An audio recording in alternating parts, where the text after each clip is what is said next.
Wine was sort of an ingredient or a practical item in the mummification process. They removed the internal organs and in order to preserve the body. They stored 4 organs in jars, so those were the stomach, the intestines, the liver and the lungs.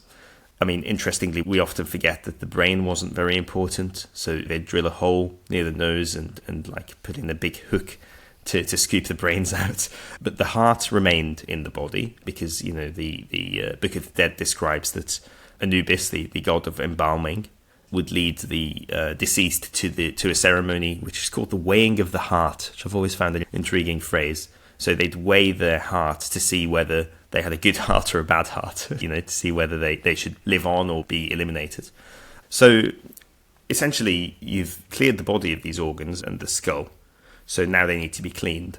And palm wine is abundant, so they begin to use palm wine for this process. So they rinse the body with a mixture of water and wine, and then they wash the organs with wine, ready for dehydration.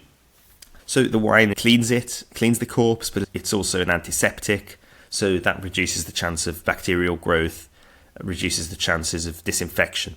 And at the end of the day, it slows down decomposition, which is one of the main aims of the whole process.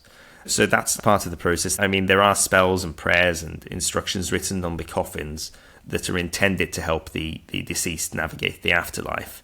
And these texts were originally, you know, royal texts, if you like.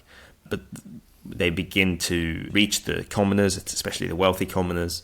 And so by the time we get to the 2nd millennium BC, mummification is something that the wider public can aspire to, which people often forget. They think it's just for royalty. And by the 1st millennium BC, it's a commercialized market, the mummification market. We've just got a business idea.